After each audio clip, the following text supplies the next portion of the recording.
Okay, rap ni sebenarnya macam gelas. Lagu dia apa dia cerita pasal apa, air dia. Kan? Mungkin mak bapak kita dia suka apa gelas macam ni. Tak suka kan? Tapi anak-anak muda suka. Jadi yang pentingnya ialah apa kita isi dalam gelas tu.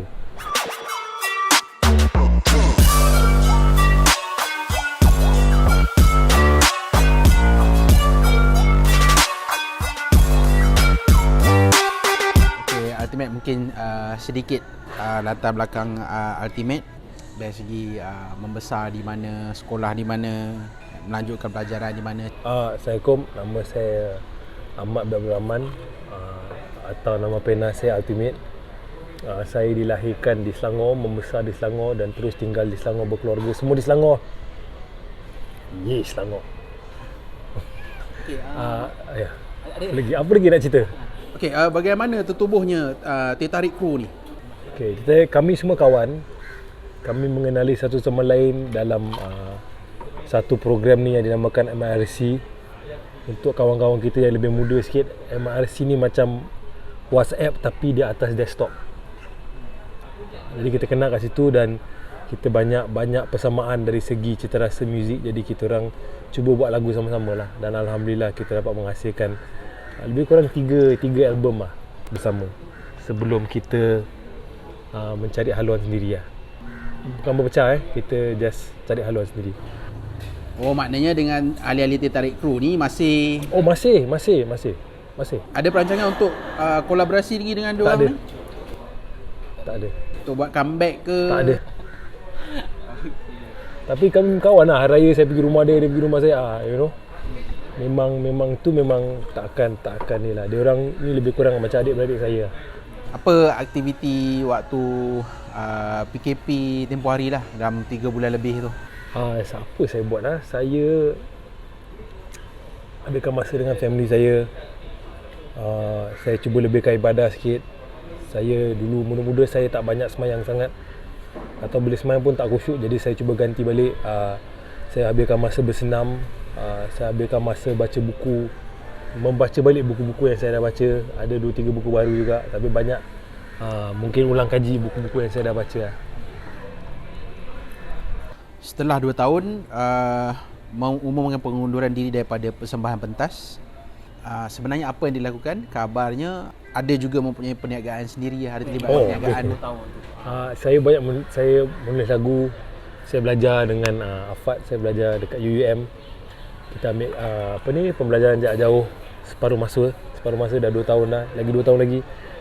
Saya berniaga dan juga sekarang ni saya baru mengubuhkan syarikat baru untuk menguruskan orang-orang yang kreatif lah.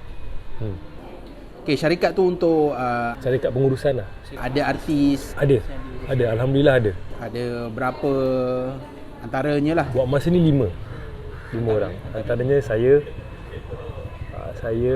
Hanif daripada Pagi Era. Kiran, dia seorang penyanyi baru. Shesen Lian ni dia chef, selalu dekat TV, dan juga Hazama. Alhamdulillah. Okey, melalui syarikat ni Ultimate menguruskan artis lama atau baru ke? Dia lebih kepada artis baru daripada saya sebenarnya.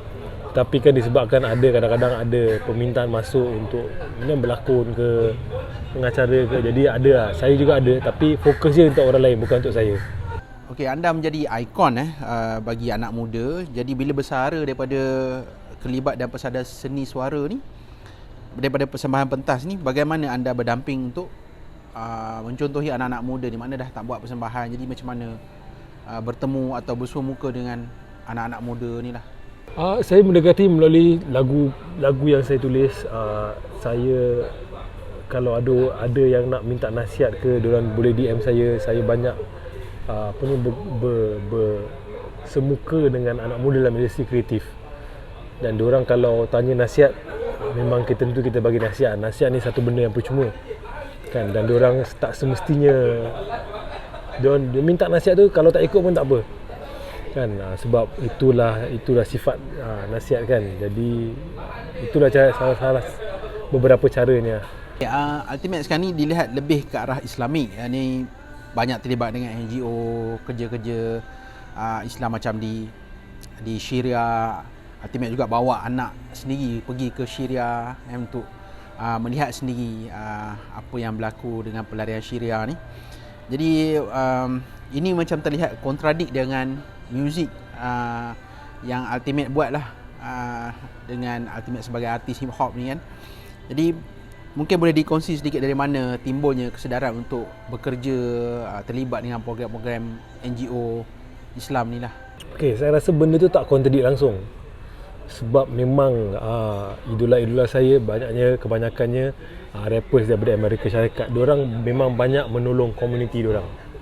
Kan, mungkin diorang bukan beragama Islam, tetapi diorang buat benda-benda yang digalakkan atau diharuskan dalam agama Islam. Kan, jadi bila kita tengok idola-idola kita, idola-idola duniawi kita buat macam tu, dan juga idola-idola dalam dunia Islam kita buat benda macam tu, kita pun buat lah. Kan, dan untuk saya dia ada satu elemen yang mementingkan diri sendiri. Kan, sebab kita bila kita tolong orang ni, kita sambil menyelam tu kita minum air. Kan, kita kumpul pahala. Kan, kita juga kadang-kadang rezeki kita lagi murah. Kan, jadi bila saya tolong orang ni, saya dapat benda-benda macam ni lah. Kan, benda-benda macam bila kumpul pahala tu kita tak nampak, tapi bila rezeki kita bertambah tu kita nampak. Kan, jadi kalau benda tu bila menambahkan rezeki kita, mengurangkan beban kita, bagi lebih rezeki atau mungkin bajet kepada anak kita buat lagi banyak. Ya, tu je. Saya lihat juga Aizat Hamdan, Noh Hujan, mereka ni juga terlibat. Macam Fazal Tahir juga. Adakah artis-artis ini sudah mula berubah sesuatu untuk agama mereka? Adakah mereka macam tu ke? Saya rasa dia kena tanya Tuan Badan lah. Kan, dia kena tanya Tuan Badan. Untuk saya, semakin saya menjalani hidup ni, kepercayaan saya tu penting. Prinsip saya lebih penting daripada dulu. Sebab bila kita jalani hidup ni, kita membangunkan personality masing-masing kan. Kita dapat tahu apa yang kita nak, apa yang kita minat, apa yang kita tak nak, apa yang kita nak jauhkan atau dekatkan diri. Jadi ni sejajar dengan pembinaan personality atau peribadi saya, prinsip saya lah. So pasal Noh dengan Aizat tu kena tanya diorang lah. Tapi saya tahu diorang buat tu memang ikhlas, and diorang memang seronok buat benda tu. Itu saya tahu sebagai kawan diorang, saya tahu. Boleh dikatakan pengunduran diri dari pentas persembahan ini tak kala Ultimate sedang nama tu ada di puncak. Jadi lagu-lagu Ultimate ni masih hangat dan diingati oleh para peminat dan pendengar lah. Tidakkah tindakan ini menjadi satu kerugian bagi Ultimate dan juga bagi kerja seni Ultimate sendiri yang telah diceburi setelah sekian lama lah? Dia macam mana nak cakap dia rugi tak rugi tu kita tak tahu, sebab rezeki kan. Mungkin kalau saya stay tu, rezeki saya tak ada kat situ, nanti orang cakap rugi, kau patutnya time ni kau dah caw kan. Jadi saya tak tahu. Untuk saya itu memang rancangan saya. Memang pada 40 tahun saya nak berhenti, saya nak berhenti daripada pekerjaan ini, saya nak buat pekerjaan lain. Memang itu dalam perancangan. Dan mungkin dia untuk pelik untuk orang kita, sebab orang kita punya tanggapan pasal orang seni ni, dia sebab dia menghiburkan orang, dia tak ada objektif, dia tak ada perancangan untuk masa depan dia kan. Dan saya nak tunjukkan bahawa ada di kalangan kami yang mungkin macam itu, tapi kebanyakannya ada perancangan sendiri kan. Kita tak biasa dengan orang seni. Kita berfikir, kita punya tanggapan lah kan. Saya tak marah pasal benda tu, tapi memang tanggapan dia ialah tak ada perancangan. Diorang ni mana ada perancangan. Diorang tahu diorang datang, dia nyanyi, dapat duit, dia caw kan. Jadi saya nak tunjukkan ada perancangan. And then lagi satu benda yang saya dalam pengalaman saya dalam industri seni ni, saya perasan ialah orang kita banyak mengajar cara untuk masuk industri ni kan. Kita boleh buat sendiri, kita boleh pergi syarikat rakaman, atau kita boleh pergi syarikat production, ataupun kita boleh mula syarikat rakaman sendiri, kita buat syarikat production sendiri. So cara nak masuk tu macam rancangan reality lah, itu ini semua kan. Tapi tak ada orang ajar cara nak keluar kan. Tak ada orang ajar perancangan masa panjang, masa pertengahan, masa pendek kan. Jadi saya nak buat ni dengan harapan yang macam bila anak seni baru masuk, dia kata okey, aku kena rancang ni Kerjaya aku macam mana. Lepas ni aku move on, aku nak buat apa. Kalau aku nak move on, kalau aku tak nak move on, apa strategi dia. Jadi saya nak menyedarkan kawan-kawan saya tentang kepentingan perancangan lah. Kan memang kita orang seni ni secara amnya dia cara dia bergerak tu ialah menggunakan hati, gerak hati. Kan, tapi tak salah kalau orang seni ni kita cuba kala-kala ni bukan melayankan satu benda yang lebih rasional, iaitu akal kita, perancangan macam mana. Macam mana kita nak buat, apa kita nak buat seterusnya, lepas ni apa. Kan, jadi itu salah satu misi sebenarnya saya bila saya berhenti ni. Saya nak orang fikir, saya nak kawan-kawan seni saya fikir pasal benda tu. Okay, di usia 40 tahun ni, apa pandangan Ultimate terhadap muzik atau genre hip hop dan rap ni? Seperti sedia maklum, genre ni dia macam negara asalnya hip hop dan rap ni dia daripada barat. Jadi konotasi negatif ni memang sukar untuk dikikis daripada genre seumpama inilah, dengan seks bebasnya, dadahnya, gangsterismnya. Jadi apa nasihat Ultimate kepada artis-artis ataupun para peminat yang masih baru dengan hip hop dan rap ni, supaya tidak terlibat dengan unsur-unsur negatif yang dibawa oleh genre muzik sebegini lah? Saya rasa sekarang lagi bagus daripada dulu, sebab sekarang dah ada lebih banyak yang positif diketengahkan. Kan, macam saya cakap tu, mungkin mereka, saya tak kongsi agama dengan diorang, tapi ada prinsip-prinsip yang sejajar dengan agama saya yang saya kongsi dengan diorang, seperti keusahawanan, berniaga, menolong komuniti, bersedekah, buat kerja amal. Kan, mungkin diorang tak ada buat kerja amal, diorang buat je. Diorang tak ada macam kita orang Islam buat kerja amal kan, bismillahirrahmanirrahim, buat. Tak ada kan, tapi diorang still buat benda macam tu. Jadi dia macam orang kita cakap lah, kita buang yang keruh, kita ambil yang jernih. Kan, ada yang memang terpengaruh, ada yang akan ambil yang keruh saja, ada, tak boleh dinafikan. Kan, tetapi saya rasa zaman sekarang ni lagi banyak yang kita boleh gunakan, kita boleh ambil, kita boleh cedok dari situ. Tak boleh nafikan yang banyak anak muda minat lagu rap.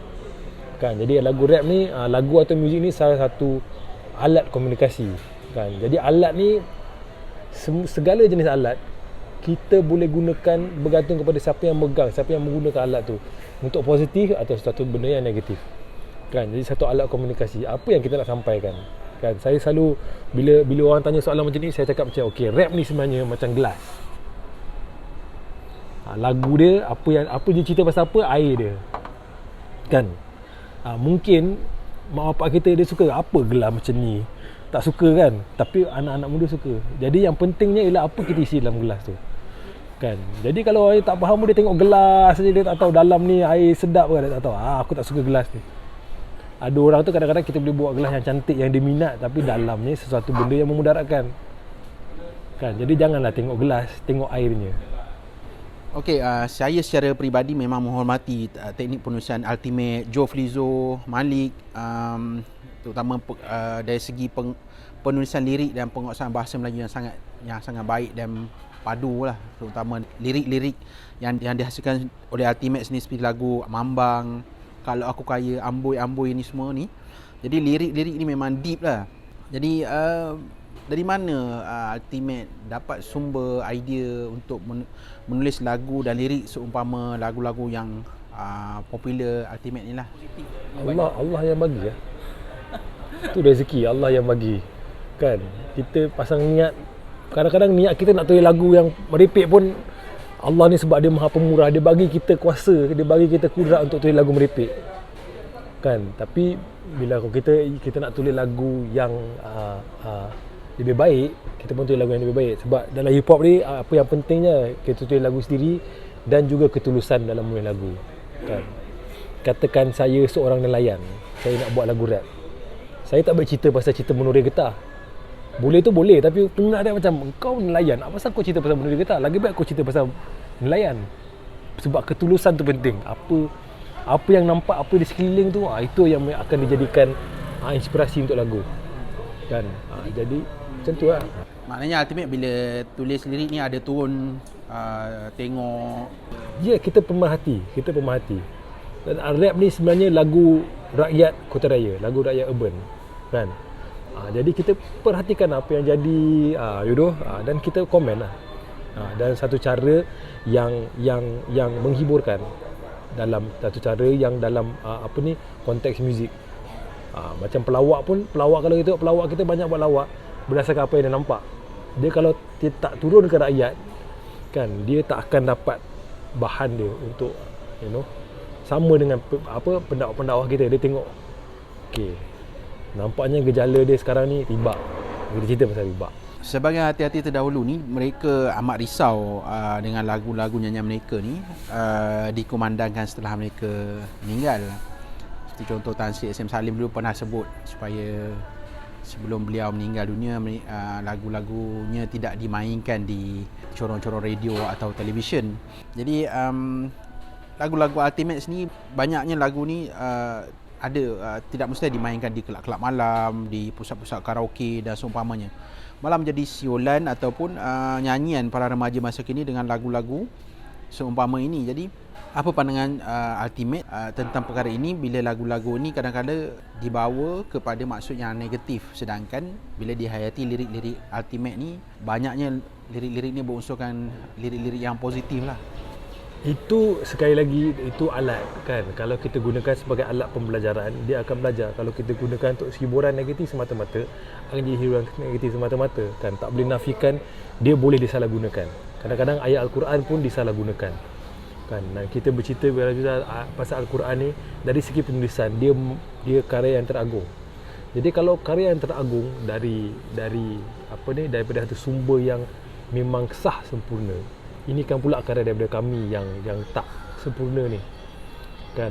Jadi kita boleh tarik, tapi kan ada orang ada kopi kan. Jadi macam mana tu kan. Apa yang saya boleh buat ialah, ada lagu saya yang boleh dikategorikan dalam perjalanan hidup saya sekarang ni, lagu-lagu ni lagu merepek kan, tapi dia menolong saya sampai ke peringkat sekarang ni kan. Apa yang saya boleh buat, saya boleh taubat lah. Saya cakap, Allah, kau bagi aku kudrat, aku buat lagu merepek, aku taubat lah, aku tak buat lagu macam ni lagi. Dan terpulang pada dia nak mengampunkan ke tak, sebab dia maha mengampuni dan dia juga maha memahami kan. Dia akan menengok, dia tengoklah konteks tu macam mana kan. Jadi macam mana selepas ni ada artis-artis yang minta Ultimate tulis lirik yang ada sekarang ada. Mungkin ada lagu-lagu cinta. Tak salah lagu cinta. Oh, maksudnya mesti ada prinsip atau guideline lah. Ya, dia bergantung pada niat lah. Bergantung kepada niat lah. Saya ada tulis satu lagu untuk kawan saya, dia seorang mu'alaf kan. Kalau dengar betul-betul lagu tu cinta kan, tetapi sebenarnya dia sebab dia suka kat Rasulullah SAW kan. Macam antara lirik dia lah, aku suka kamu seperti kamu. That means dia terima Rasulullah SAW. Lepas tu dia kata, terima aku seperti aku, sebab dia tahu aku mu'alaf, aku lambat ni kan. Dan dia kata, saya minta maaf, saya jatuh cinta dengan awak terlambat, sebab dia dah 20 lebih tahun baru dia dah jadi pemeluk agama Islam. Jadi dia terlambat, dia kata, minta maaf aku terlambat. Tapi kalau kita dengar, kita rasa macam ni dia awet ni kan. Kan, tapi tak, dia kan. Adalah tu lagu saya tulis untuk seorang penyanyi wanita, lagu tu pedas. Nama lagu tu pedas. Maknanya kalau awak tak tahan pedas, awak saya ni pedas, saya ni pedas. Kalau awak tak tahan pedas, awak jangan bersama saya kan. Tu datang daripada nasihat Rasulullah SAW pasal mencari jodoh. Kita cari yang setaraf dengan kita. So sekarang, zaman sekarang ni, kalau kita pergi makan pedas, ada level-level dia kan. Macam ada restoran ayam, kita jangan cakap sebab dia tak bayar kita kan. Restoran ayam penyet kan, nak pedas sikit ke pedas banyak. Jadi kita kena cari yang sama level dengan kita. Sebab kalau kita jadi sebagai wanita pun, kalau kita sampai kita rasa level kita macam ini, dan kita cari satu pasangan yang tidak, maybe bukan pada masa tu tak ada potensi untuk sampai sama level dengan kita, susah. Dia akan satu rumah tangga yang tak begitu stabil. So mungkin rasa macam dia rasa dia hot. Tak, sebenarnya dia pasal, kalau awak nak jadi pasangan hidup saya, pastikan awak setaraf dari segi iman, dari segi duniawi dan segi segalanya. Adakah Ultimate akan menarik semula lagu-lagu dari siaran ke? Buat masa ni saya rasa tak ada, tapi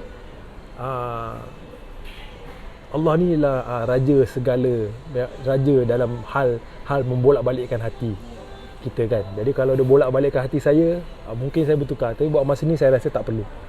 Okey, sempena bulan kemerdekaan dengan norma baru kita pada hari ini, apa pesanan daripada Ultimate sendiri kepada rakyat Malaysia dan penggemar genre hip hop dan rap di negara kita ni lah? Saya nak ucapkan selamat Hari Kebangsaan kepada semua rakyat Malaysia. 63 tahun, insya-Allah lagi 6,300 tahun kita terus merdeka, terus kekal dalam Malaysia. Terima kasih Malaysia sebab saya lahir di sini, saya besar di sini, saya cari rezeki kat sini, anak saya pun bahagia kat sini. Terima kasih Malaysia.